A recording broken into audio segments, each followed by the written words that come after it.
Bonjour, bienvenue chez vous. Nous passerons la semaine à Saint-Suliac, dans l'un des plus beaux villages de France, un ancien village de pêcheurs construit au bord de la Rance. Ici, la mer transpire dans les murs des maisons, dans les pierres, mais aussi dans les cœurs des habitants. Ce sont eux qui vont nous présenter leur village, car ce sont eux qui en parlent le mieux. Ils sont arrivés à Saint-Suliac il y a quelques années et l'ont adopté. Où ils y ont passé toutes leurs vacances et ont fini par s'y installer. 3 d'entre eux ont accepté de nous dévoiler un peu de leur cher village. Là, c'est Garel. Voilà, on voit un petit peu le côté nord de la Rance et à la fois le côté sud de la Rance. J'aime bien cet endroit. Le village de Saint-Suliac, c'est un village qui est sympa aussi, très sympa. Enfin, moi, je m'y retrouve bien ici, quoi, tout simplement. Je m'y retrouve vraiment très bien, donc il n'y a rien à dire. Alors là, on est à l'abri et au calme du quai de la Villeneuve. J'aime bien cet endroit parce qu'il est calme. Alors, faut pas le dire. Dites à tout le monde de le dire à personne. Il est calme, il y fait chaud en général. On est souvent à l'abri des vents frais d'été. Et puis voilà, ça joue au rythme des marées. C'est un endroit tranquille du village. C'est mon église, donc c'est ça que j'aime. Et puis ce que j'aime bien, enfin ce que je préfère, c'est le vitrail d'Eterneva. C'est tellement le symbole de ce village que c'est vraiment notre préféré à tous, je crois. Des travaux vont être menés pour remettre d'aplomb l'église de Saint-Suliac. C'est une vieille dame de plus de 800 ans, donc c'est normal qu'elle soit un peu fatiguée. Mais là, ces dernières années, il y a eu quand même des choses assez graves qui se sont produites. Alors vous avez derrière moi, vous regardez cette tache d'humidité là, qui est un peu séchée depuis quelque temps, mais ça veut dire que l'eau rentre dans l'église et abîme les pierres et qui descend, et l'humidité vient jusqu'en bas. D'autres auraient pu nous parler de l'oratoire de Grainfollet qui surplombe l'estuaire en hommage au Terre-Neuva, ou des ruettes si typiques de Saint-Suliac, ou de la Rance qui berce le village. Saint-Suliac regorge d'endroits remarquables. Pierre Guyot habite à Saint-Suliac. Il est kiné à Saint-Malo et artiste taxidermiste. Vous n'avez jamais vu ça, il crée des éclatés de crustacés. Vous ne savez pas ce que c'est? Venez, il nous attend dans son atelier.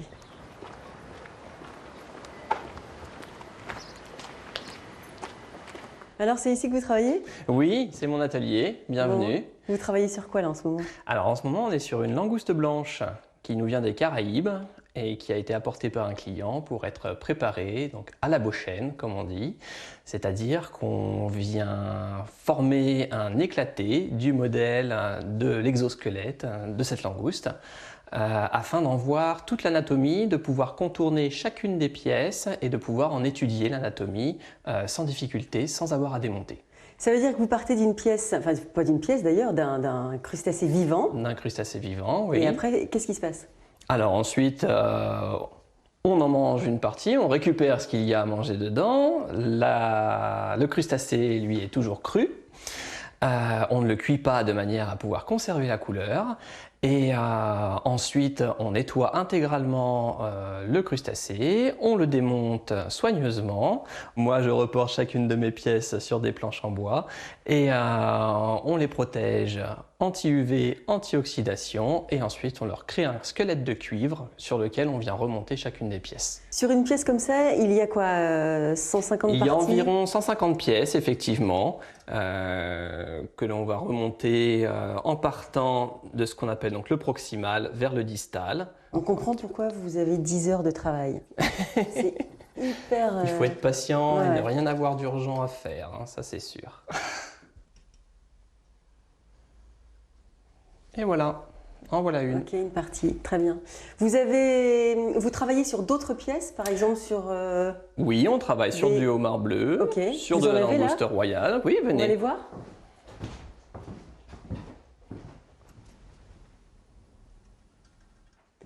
Pierre, toutes ces pièces, là, les langoustes et les homards, ce sont des pièces qui appartiennent à des particuliers?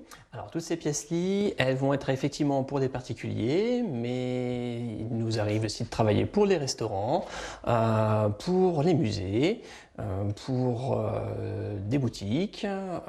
Ça s'adresse aussi aux professionnels. Mais alors, racontez-nous, qu'est-ce qui vous a pris? Vous êtes kiné?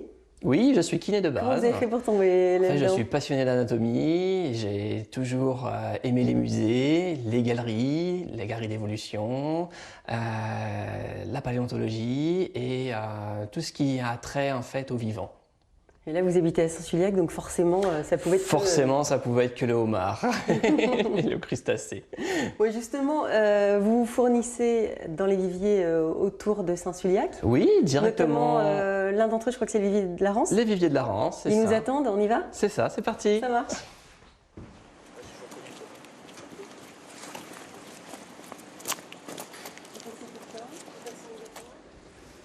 On va aller bah voir ils sont Thomas. là-bas, ouais. Très bien. Bonjour Thomas. Bonjour, Salut Thomas. vous allez bien? Oui. Très bien, Ouais. merci. Ouais, très bien. Bon, alors, la première fois que vous avez vu Pierre, vous vous êtes dit quoi en fait? Qui c'est ce fou? Qui c'est ce fou? Voilà, on connaissait pas du tout ce qu'il faisait. On pouvait même pas poser un nom là-dessus, puisque c'était plus ou moins du jamais vu. De plus, c'était sur notre commune de Saint-Sulliac. On ne connaissait pas du tout l'existence de ce produit. Il est revenu une semaine après nous voir en nous montrant ses produits. Donc on était bluffés. Vraiment, toute l'équipe était... voilà. Mais on n'avait pas les moyens de se l'offrir. Voilà. Et voilà, aujourd'hui, il vient assez souvent. On a son numéro aussi de téléphone parce qu'on sait qu'il cherche vraiment la pièce exceptionnelle. Il connaît peut-être même mieux que nous chaque petit cartilage où il faut que ça soit vraiment une belle pièce. Vous avez quelque chose aujourd'hui à chercher? Vous avez mis quelque chose de côté? Alors, Je sais j'ai pas. eu Pierre au téléphone, il avait quelques petites commandes spécifiques sur du homard breton, avec un pêcheur breton. Alors, je ne sais pas s'il va trouver son bonheur, on va aller voir les pièces. C'est des belles pièces de homard. Ok, c'est parti. Là, on est sur un homard qui a quoi? Qui a 5 ans à peu près. Ouais, c'est ça, ouais. D'accord. Ouais, pas plus. Ouais. Donc voilà, ça va pas être du gigantesque, mais ça suffit à faire déjà une belle pièce. Bon Thomas, vous en avez qu'un des clients comme ça? Que un seul. Mais on pense souvent à lui. Justement, Pierre, j'ai trouvé pour toi. Je ne sais pas si tu vas pouvoir.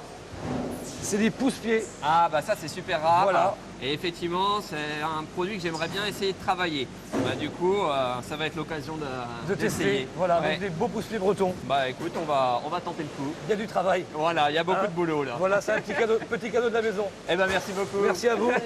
Merci à vous deux. Merci. Merci Thomas, merci Pierre. Nous on retourne sur le port de Saint-Sulliac. À bientôt. Merci, au revoir.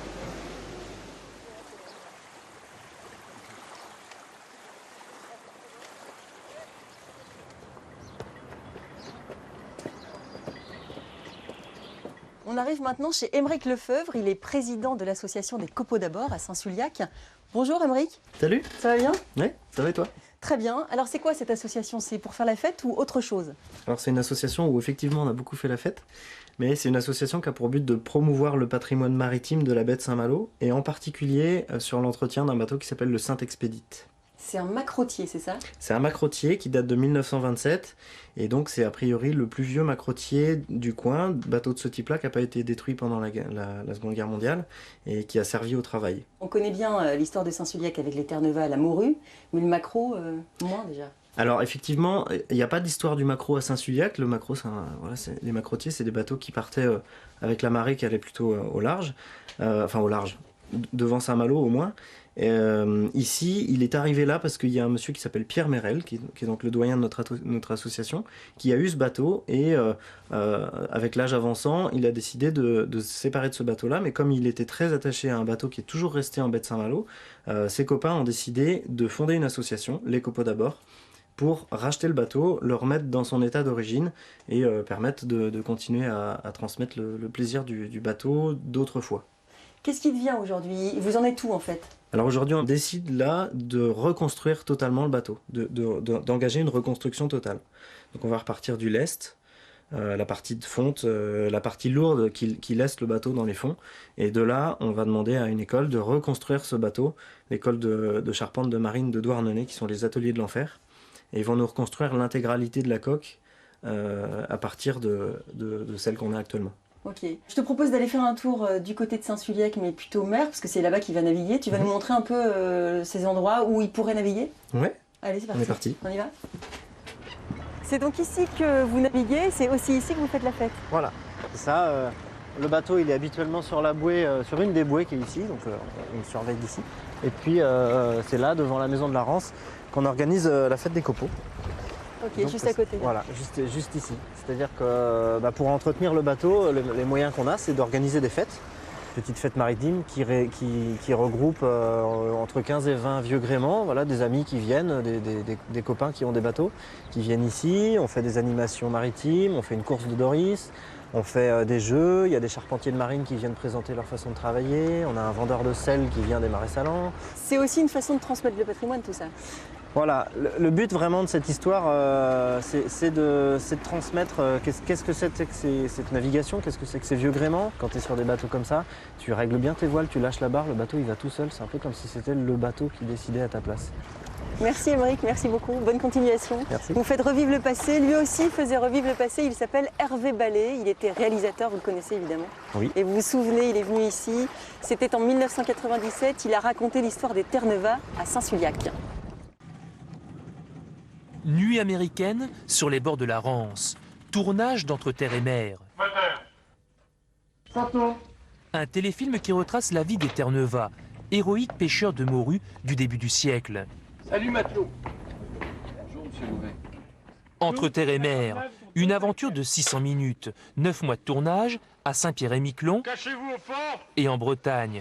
Un tournage aux multiples contraintes. Le problème de ce matin, il est double. Le premier problème, c'est le seul jour où le niveau de l'eau va être suffisamment haut pour que notre bateau, notre 3 mâts, puisse décoller du quai. Et après, le deuxième problème, plus embêtant pour nous, c'est le brouillard ce matin. On ne voit pas à 20 mètres, autrement dit, ce sont des bateaux fantômes qui vont nous passer comme ça sous le nez et qu'on ne verra même pratiquement pas du tout.